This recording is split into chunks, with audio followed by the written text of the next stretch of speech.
Hello दोस्तों, आम नागरिक हैं वो बहुत ज़्यादा परेशान हैं क्योंकि उनकी जो नया पोर्टल है उसको लेकर के जो आईडी है वो एक्टिव नहीं हो पा रही है और विभाग की तरफ से या प्रधानमंत्री जन आरोग्य योजना जो पोर्टल है उसकी तरफ से कोई भी सही जवाब यहाँ पे नहीं मिल पा रहा है, जिसकी वजह से सभी जो वीएलई हैं और अन्य जो नागरिक हैं जो स्वयं से अपना रजिस्ट्रेशन करना चाहते हैं उनको बहुत ज़्यादा परेशानी का सामना करना पड़ रहा है।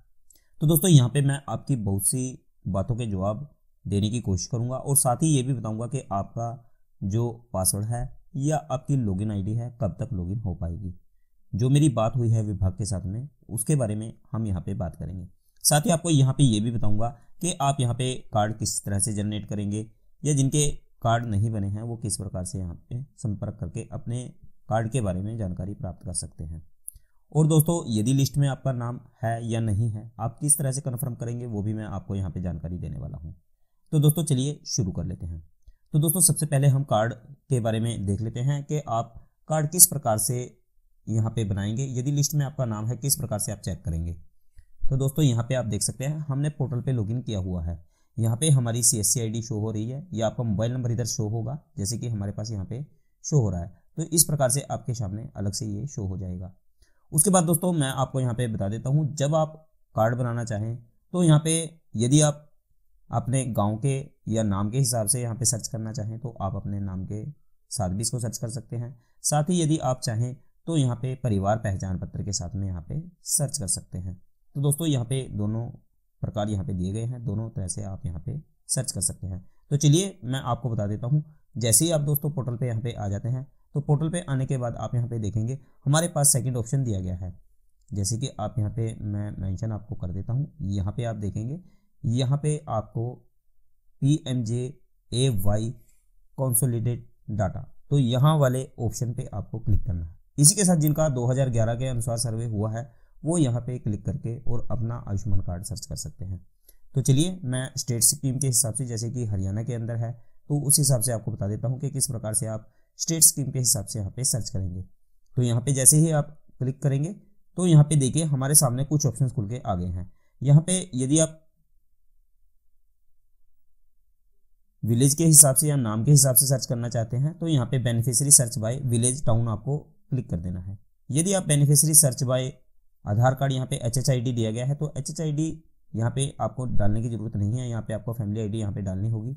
और साथ ही यहाँ पे आप ऐड न्यू मेंबर का ऑप्शन दिया गया है, यदि फैमिली में से किसी का नेम जो है वो आप ऐड कराना चाहते हैं तो यहाँ से भी आप ऐड करा सकते हैं। तो चलिए मैं आपको बता देता हूँ कि किस प्रकार से आप इन ऑप्शंस का यूज करेंगे। तो दोस्तों सबसे पहले आपको मैं बेनिफिशियरी को सर्च करके दिखा देता हूँ। जैसे कि आप विलेज के हिसाब से यहाँ पे सर्च करना चाहेंगे तो किस प्रकार से सर्च करेंगे। तो यहाँ पे मैंने विलेज यहाँ पे क्लिक कर दिया है, उसके बाद यहाँ पे स्टेट आ गई है। लेकिन दोस्तों आपको एक चीज़ और यहाँ पे मैं बताना चाहूँगा, यहाँ पे आपको एक चीज़ का विशेष तौर पे ध्यान रखना है। जब आप यहाँ पे कार्य करें तो यहाँ पे आपको देख लेना है, यहाँ पे दो ऑप्शन अलग से दिए गए हैं। यदि आप एक गाँव से हैं, किसी ग्रामीण इलाके से आप संबंध रखते हैं तो यहाँ से आपको रूरल सेलेक्ट कर लेना है।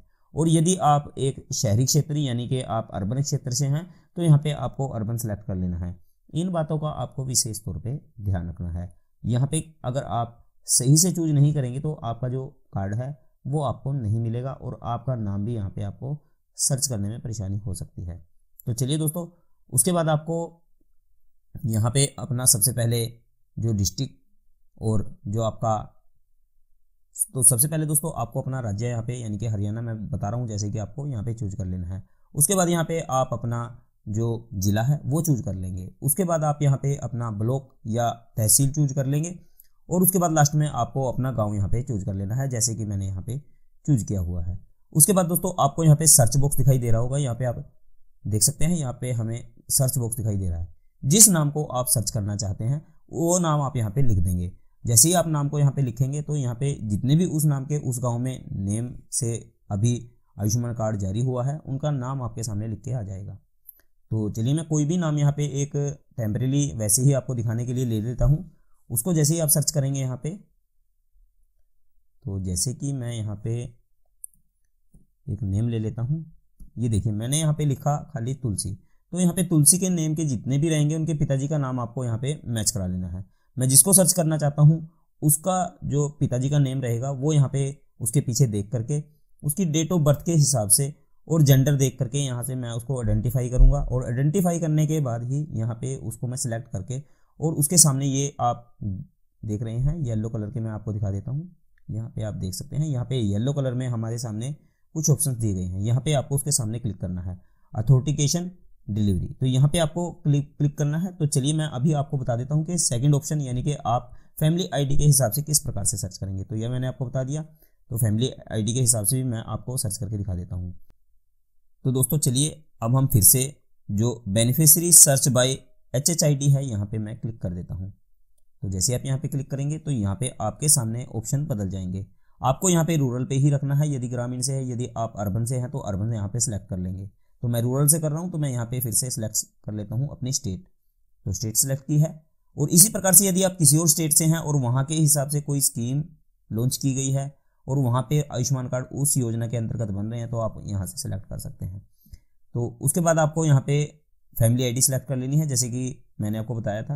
आप आधार कार्ड करना चाहें तो आधार कार्ड भी यहाँ पे कर सकते हैं। तो यहाँ पे जैसे ही फैमिली आईडी करेंगे तो उसके बाद आपको यहाँ पे फैमिली आईडी डाल देनी है, जैसे कि मैंने आपको बताया था। तो यहाँ पे फैमिली आईडी मैंने डाल दी है। उसके बाद आपको गेट डिटेल पे क्लिक कर देना है। तो जैसे ही आप गेट डिटेल पे यहाँ पे क्लिक करेंगे दोस्तों, आप यहाँ पे देख सकते हैं हमारे सामने कोई भी डिटेल यहाँ पे नहीं आई है, जबकि हमने फैमिली आईडी बिल्कुल वहीं से ली है और कॉपी की है। आपको एक चीज़ का विशेष तौर पे यहाँ पे ध्यान रखना है, यदि इस प्रकार से जो आपकी फैमिली आईडी है सर्च में कोई रिजल्ट नहीं दिखा रही है तो आपको चेक कर लेना है यहाँ पे किसी प्रकार का कोई स्पेस ना हो। देखिए यहाँ पे स्पेस था तो मैं स्पेस बैक कर देता हूँ, और यदि आगे स्पेस है तो वो भी आपको बैक कर देना है। उसके बाद आपको फिर से गेट डिटेल पे क्लिक करना है। देखिए वही फैमिली आईडी है और यहाँ पे हमारे सामने नेम लिख के आ चुके हैं। तो इस प्रकार से आपको ध्यान रखना है, यदि कोई स्पेस रहता है तो आपको वो स्पेस यहाँ पे खत्म कर देना है, तभी ये नेम जो है आपके सामने शो होगा। तो चलिए उसके बाद हम इसको अथेंटिकेट कर देते हैं, जैसे कि मैंने आपको पहले बताया। तो नेम से और विलेज से आपको सर्च करके दिखाया, और अभी आपको HHID आधार कार्ड या फिर फैमिली आईडी से आप किस प्रकार से सर्च करेंगे वो भी आपको बता दिया है। तो चलिए अब मैं अथेंटिकेट इसको करूँगा। यहाँ पे सबसे पहले नेम पे मैं क्लिक कर देता हूँ। तो ये यहाँ पे थोड़ा प्रोसेसिंग होने में टाइम लगेगा क्योंकि पोर्टल पे लोड बहुत अधिक है। यदि यहाँ पे समय लगे या फिर आपको यहाँ पे केवल बफरिंग ही होती रहे तो आपको अपना जो इंटरनेट का कनेक्शन है उसमें सुधार कर लेना है, वो तेज़ होना चाहिए, अधिक तेज़, तभी यहाँ पे काम करेगा। तो चलिए अभी हमारे पास टोटल डिटेल जो है वो मेंबर की खुल के आ गई है। यहाँ पे आप देख सकते हैं जो नेम है, पिताजी का नेम है, और जो उनकी जेंडर वगैरह और उनके विलेज का नेम टोटल हमारे सामने शो हो गया है। उसके बाद आपको यहाँ पे नेक्स्ट पे क्लिक कर देना है। तो यहाँ पे हम नेक्स्ट पे क्लिक करेंगे। यहाँ पे आपको ये टोटली 1 2 3 4 ऑप्शन कंप्लीट करने हैं। फर्स्ट ऑप्शन हम कर चुके हैं, बेनिफिशियरी डिटेल हम निकाल चुके हैं। अब हमें एंटर यूवर डिटेल यानी कि जो उनका आधार कार्ड है उससे उनका वेरिफिकेशन कंप्लीट करना है। यहाँ पे आपको मोबाइल नंबर उनका डाल देना है, जो उनका मोबाइल नंबर रहेगा। उसके बाद आपको OTP यहाँ पे कर देना है। यदि आप फेस से रिकॉग्नाइजेशन करना चाहते हैं तो यहाँ से कर सकते हैं, इरीज या और भी कोई ऑप्शन है, फिंगर से करना चाहते हैं, यहाँ पे बहुत सारे ऑप्शन दिए गए हैं। यहाँ पे आपको एक चीज़ का ध्यान रखना है, यहाँ पे आपको कैप्चर फोटो यानी कि यदि आप साथ के साथ फोटो यहाँ पे लेना चाहते हैं, जो नागरिक है यदि वो आपके पास में है और उसकी फ़ोटो कैप्चर करना चाहते हैं तो यहाँ पे आप फ़ोटो कैप्चर कर सकते हैं। यहाँ पे मोबाइल कनेक्ट का ऑप्शन दिया गया है।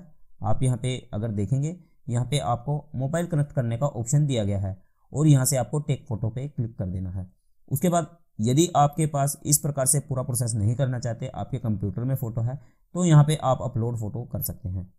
और यहाँ पे आपको OTP करना है। यदि OTP यानी कि जो आधार कार्ड है वो नागरिक के मोबाइल के साथ में रजिस्टर्ड नहीं है, लिंक नहीं है, तो आप यहाँ से फेस रिकॉग्नाइजेशन कर सकते हैं, फिंगर से कर सकते हैं, इरीज से कर सकते हैं। तो इस प्रकार से आप यहाँ पे कंप्लीट जो दिया गया है ये कर सकते हैं। तो चलिए दोस्तों अब हम यहाँ पे गेट OTP कर देते हैं। तो जैसे ही आप गेट OTP करेंगे, जो मोबाइल नंबर रहेगा आधार के साथ में रजिस्टर्ड रहेगा उस पर OTP चला जाएगा। तो चलिए मैं OTP यहाँ पे सेंड कर देता हूँ। तो यहाँ पे मैं कैप्चर नहीं करूँगा, मैं यहाँ पे केवल अपलोड फोटो कर देता हूँ। तो यहाँ पे आपको देख लेना है, अटैच फोटो मैक्सिमम 2 KB आपको चूज करनी है यहाँ पे फाइल। एक चीज़ और आपको यहाँ पे बताना चाहूँगा दोस्तों, यदि आप यहाँ पे फेस करते हैं तो यहाँ पे आप मोबाइल से कनेक्ट करके फेस अथेंटिकेशन यहाँ पे ले सकते हैं। तो अभी हम OTP से ही करेंगे। तो ये उस केस में करना है यदि कोई आधार कार्ड जो है वो रजिस्टर्ड नहीं है। उसके बाद आपको यहाँ पे फाइल चूज करनी है और यहाँ पे जो पिक है वो अपलोड करके हम देख लेते हैं। तो देखिए यहाँ पे हमारी अपलोड हो चुकी है। यहाँ पे क्लिक करना है, आपको agree with Aadhaar sharing term and condition को आपको एक्सेप्ट करना है। और यहाँ पे आपको गेट OTP कर देना है। तो चलिए हम आधार से रजिस्टर्ड मोबाइल नंबर पे OTP भेज रहे हैं, तो चलिए मैं अभी सिटीजन से जो है वो OTP ले लेता हूँ। तो दोस्तों यहाँ पे हमने जो OTP है वो सिटीजन से ले लिया है। अब हम नेक्स्ट पे क्लिक कर देते हैं। तो अभी हमने जो फ़ोटो है वो 3 KB में अपलोड किया था, तो देखते हैं यहाँ पे अपलोड हो जाता है या किसी प्रकार की प्रॉब्लम हमारे सामने फेस होती है। तो अभी प्रोसेसिंग हो रही है, आपको यहाँ पे बिल्कुल भी बीच में छेड़खानी नहीं करनी है। तो देखिए यहाँ पे हमारे सामने जो है वो वेरिफिकेशन हो चुका है और जो फ़ोटो है वो भी अपलोड हो चुकी है। तो दोस्तों यहाँ पे जो फ़ोटो है वो लगभग 3 KB में हमारे पास थी, लेकिन यहाँ पे फिर भी ये अपलोड हो चुकी है। तो चलिए अब यहाँ पे एड्रेस और टोटल डिटेल खुल गई है। अब हम इसको नेक्स्ट पे क्लिक कर देते हैं, क्योंकि हमारे पास यहाँ पे थर्ड जो ऑप्शन है eKYC डिटेल यहाँ पे खुल के हमारे सामने आ चुकी है। तो चलिए हम नेक्स्ट पे क्लिक करेंगे। अभी देखिए यहाँ पे जो हमने न्यू फोटो और जो ओल्ड जो फोटो है जो सिटीजन है उसकी हमारे सामने आ गई है। ऊपर की तरफ वो डिटेल है जो यहाँ पे आधार कार्ड से साथ में मैच हो रही है। उसके साथ आप नीचे की तरफ देखेंगे यहाँ पे हमारे सामने जो डिस्ट्रिक्ट है वो आपको सिलेक्ट कर लेना है। तो उसके बाद आप यहाँ पे ब्लॉक सेलेक्ट करेंगे। उसके बाद आप यहाँ पे विलेज सेलेक्ट करेंगे, जो विलेज है।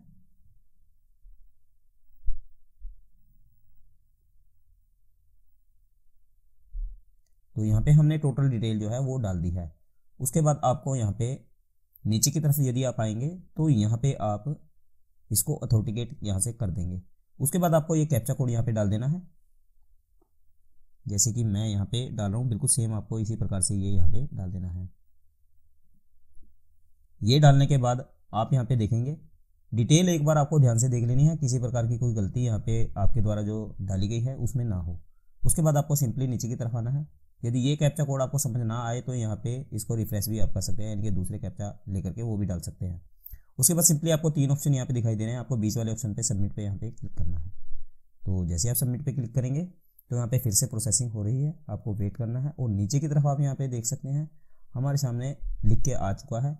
आप यहाँ पे अगर ध्यान से देखेंगे तो यहाँ पे आया हुआ है beneficiary has been successfully applied for Ayushman card, reference ID आपके सामने आई हुई है। आप इस रेफरेंस ID को अपने पास सेव रखेंगे। यदि आप फ़ोन से इसकी पिक्चर लेना चाहें तो फ़ोन से पिक्चर ले लेंगे। अब दोस्तों मैं आपको डाउनलोड की बात बता देता हूं कि आप इसको डाउनलोड किस प्रकार से करेंगे। दोस्तों सबसे पहली बात तो आपको ये सरकार की तरफ से, गवर्नमेंट की तरफ से PVC कार्ड दिए जाएंगे, यानी कि जो प्लास्टिक वाले कार्ड रहते हैं वो कार्ड आपको गवर्नमेंट की तरफ से ही दिए जाएंगे। और साथ ही आप जो आयुष्मान कार्ड है वो आपके बिल्कुल फ्री बन रहे हैं, इसमें आपको किसी प्रकार की कोई पेमेंट देने की ज़रूरत यहाँ पे नहीं है। सरकार की तरफ से जो पेमेंट है वो VLEs को या आम जो भी नागरिक रहेगा जो अप्लाई कर रहा है, ऑपरेटर है जो भी, उसको सरकार की तरफ से पैसे दिए जाएंगे। जो प्लास्टिक के कार्ड हैं वो भी गवर्नमेंट की तरफ से आपके लिए जारी किए जाएंगे। इसमें आपको किसी को कोई पैसे देने की ज़रूरत यहाँ पे नहीं है।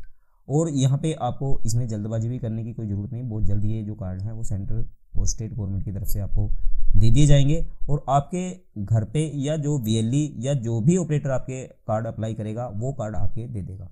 यहाँ से आप इस रेफरेंस नंबर को कॉपी कर लेंगे जो यहाँ पे दिया गया है। तो चलिए हम इसको कॉपी कर लेते हैं। तो यहाँ से आप इसको सिंपली कॉपी कर लेंगे, Ctrl+C दबा करके मैं इसको कॉपी कर रहा हूँ। उसके बाद आपको यहाँ पे चले जाना है यूजर एक्टिविटी।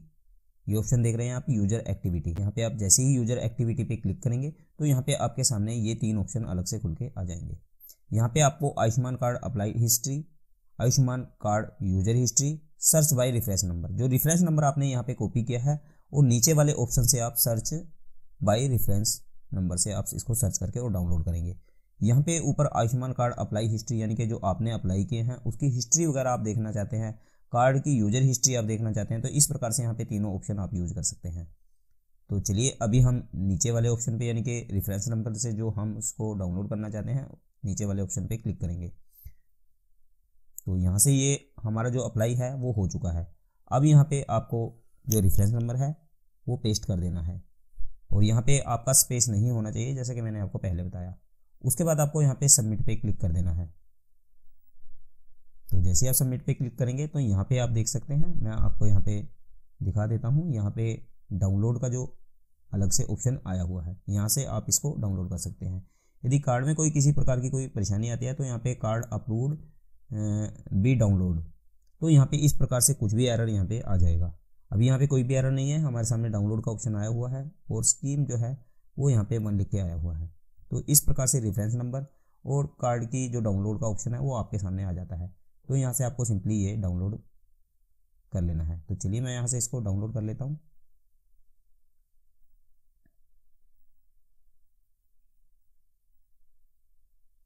तो आप देख सकते हैं हमारे सामने जो विंडो है वो खुल के आ गई है। आपको यहाँ पे सेव करना है। यदि आप कहीं और सेव करना चाहें या मोबाइल से सेव करना चाहें तो यहाँ से आप इसको सेव कर सकते हैं। तो चलिए अब ये PDF में हमारे पास सेव हो चुका है, तो हम इसको ओपन करते हैं। तो आप देख सकते हैं यहाँ पे हमारे सामने जो आयुष्मान कार्ड है वो ओपन हो चुका है। आप यहाँ पे यदि देखेंगे तो यहाँ पे जो सेंटर स्कीम है और स्टेट स्कीम है, यहाँ पे इसकी जो बनावट है वो बिल्कुल इसमें अलग है। तो इस प्रकार से आप जो कंप्लीट प्रोसेस है वो करेंगे और अपना आयुष्मान कार्ड आराम से डाउनलोड कर सकते हैं। यहाँ तक का था ये प्रोसेस। लेकिन यदि आपकी आईडी एक्टिव नहीं है और आप यहाँ पे लॉगिन नहीं कर पा रहे हैं, तो यहाँ पे मैं आपको बता देना चाहता हूँ, यदि कोई VLE है और वो बार बार लॉगिन कर रहा है, घूम करके फिर उसी पेज पे आ जाता है जहाँ से वो लॉगिन करने की कोशिश कर रहा है, तो वहाँ पे उसको इस वजह से प्रॉब्लम आ रही है क्योंकि उसकी जो डिटेल है वो CSC के द्वारा जो हेल्थ डिपार्टमेंट है या जो आयुष्मान डिपार्टमेंट है उसको डिटेल्स फॉरवर्ड नहीं की गई है। यानी कि जो आपकी आईडी है वो एक्टिवेट करने के लिए आगे फॉरवर्ड नहीं की गई है, जिस कारण आपकी आईडी एक्टिव ना होने के कारण जब आप वो CSC कनेक्ट से लॉगिन करने की कोशिश करते हैं तो वो लॉगिन नहीं हो पाता है, क्योंकि वो मैच आपस में नहीं हो पाती है, जिससे कि आप घूम करके फिर उसी पेज पे वापस बैक हो जाते हैं। तो इस कारण से आप लॉगिन नहीं कर पाते हैं। दूसरा मैं आपको यहाँ पे बता देता हूँ, जो आम नागरिक लॉगिन करने की कोशिश कर रहे हैं तो इसलिए वो लॉगिन नहीं कर पा रहे हैं क्योंकि साइट पे इस समय बहुत ज़्यादा अधिक लोड है, और लोड होने के कारण यदि वो आईडी को एक्टिव करते हैं तो अप्रूव होने में उसमें बहुत अधिक समय लग सकता है। तो मैंने पहले भी आपको बताया है कि आईडी अभी जब तक अप्रूव नहीं होगी तब तक आप लॉगिन नहीं कर सकते। तो ये मेन समस्याएं हैं जिनके बारे में मैं बात कर चुका हूँ, और मैंने ये जो समस्याएं मेरी शेयर की हैं आपके साथ में, ये मेरी हेल्प डेस्क पे बात हो चुकी है, उसी के माध्यम से मैं आपके सामने ये बातें रख रहा हूँ। तो इस प्रकार से ये समस्या है जो आपकी आईडी एक्टिव नहीं हो पा रही है या जो VLE है वो लॉगिन नहीं कर पा रहे हैं। जब तक CSC VLE की डिटेल CSC ऑथोराइज नहीं होती या फिर आगे नहीं भेजी जाती डिटेल आपकी, तब तक आपकी आईडी बन करके नहीं आएगी, तब तक आप लॉगिन नहीं कर सकते। तो ये आपके जो CSC हेड ऑफिसर्स हैं वही इसको आगे फॉरवर्ड करते हैं, डिटेल को आपकी भेजते हैं, तभी आपकी जो CSC आईडी है वो बन करके आती है। तो इस प्रकार से आप यहाँ पे कार्य कर पाएंगे। और मैं आपको बता देता हूँ, जो सिटीजन CSC के द्वारा या अन्य किसी प्रकार से नहीं बनवा पा रहे हैं वो हॉस्पिटल से जाकर के भी इसको बनवा सकते हैं। आपको ज़्यादा परेशान होने की ज़रूरत नहीं है। यहाँ पे साथ ही साथ आपको बता दूँ, UTI की तरफ से भी यहाँ पे आयुष्मान कार्ड ID दी जा रही है। यदि आप प्राप्त करना चाहें तो UTI की आयुष्मान ID प्राप्त करके भी आयुष्मान कार्ड अप्लाई कर सकते हैं। तो इसकी अधिक डिटेल आप UTI की ऑफिशियल वेबसाइट पे जाकर के पता कर सकते हैं। तो इस प्रकार से आप पूरा प्रोसेस कंप्लीट करेंगे। तो दोस्तों, मेरे द्वारा दी गई जानकारी अगर आपको अच्छी लगी हो तो वीडियो को लाइक और शेयर करना ना भूलें, और ऐसी ही जानकारियाँ लगातार आप विषय में चाहते हैं तो चैनल को सब्सक्राइब जरूर करके रखें। तो धन्यवाद दोस्तों, फिर मिलते हैं एक नई वीडियो नई जानकारी में। तब तक के लिए जय हिंद, जय भारत, वंदे मातरम।